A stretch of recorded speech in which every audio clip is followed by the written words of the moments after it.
Welcome to this, the next in the series of videos on study skills. My name's Andy Wicks, and in this video we're going to be looking at something called metacognition, which is a flash sounding word, but all it means is learning how you learn best. A teacher will start off a class teaching the way they understand it. This is how whatever it is works.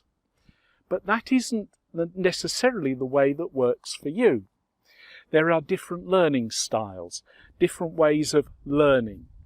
In the 1980s and 1990s, there was a big vogue on learning styles where people had to produce materials in specific ways because this way was better than that way. And none of that was true. It was shown to be a whole load of rubbish. But what is true is that there are different learning styles.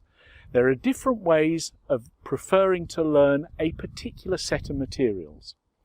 And the style that works for you, you might want to hear it rather than watch it. You may want to try it out rather than do the lesson. There are different ways of doing things, and those will depend on your mood, on the subject, and so on. So learning styles do exist. They're just not fixed. Now that's true with the exception of one type of learning style. There is a difference between serialist and wholist learners. Serialist learners are those clever people who can just pick up all the bits that the teacher is doing and regurgitate them because, hey, they can fit it all into their mind. Then there are wholists. Wholists learn more slowly. I'm a wholist. And the way that works is that you need to have the overview, the general picture, before I start learning the detail so that I can slot the detail into this bigger picture. You'll be one of these two styles, but no matter how good the teacher, that won't work for everybody in the class because some will be serialists, some wholists, some prefer this topic as something they do, others prefer it as something they hear. A teacher is always on a lose-lose situation. Therefore, you have to work out what works best for you. It's no good saying, oh, well, they didn't teach it in the way that makes sense to me, therefore it is their fault. It's down to you to find what works for you, and then to source whatever it is in that particular way. I had one student who came with an awful reference, how he was useless and no good and all he did was run round in class and make a noise. What he was actually doing was working outside of class. He preferred to work at 3 o'clock in the morning, and then he'd come in, and when the teacher was doing whatever it was they were doing, and somebody had a problem, he'd go round and explain.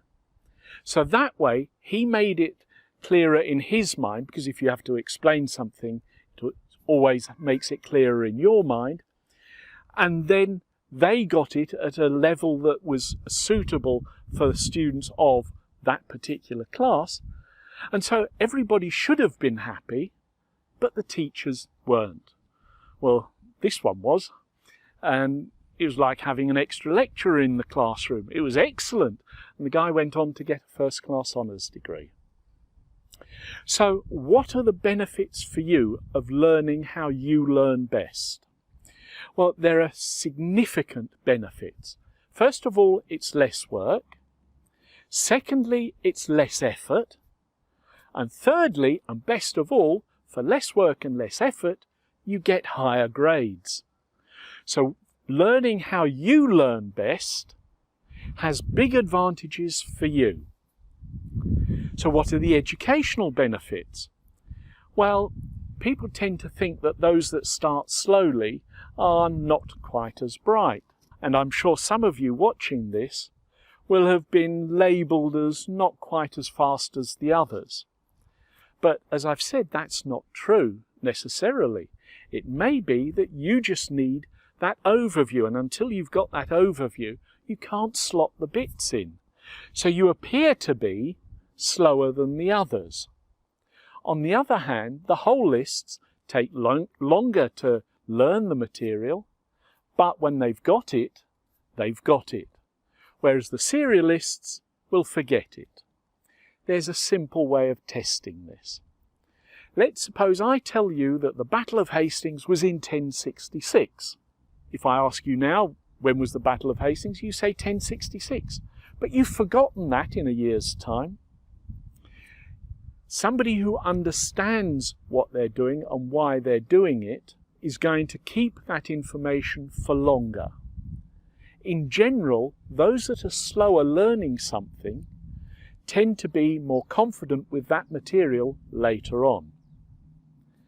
But not only are there benefits for you and for the educational system, there are also benefits for society.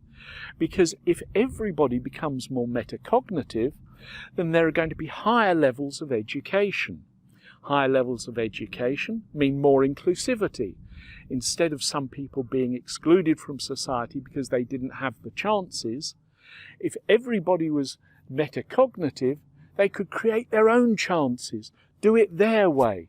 And there are a lot of people in higher education who've come through very non-traditional methods of getting there. But also, if everybody is better educated, then it's a lot easier for a society to bounce back from a setback. So, for example, the current COVID crisis, or the oil crisis, or whatever.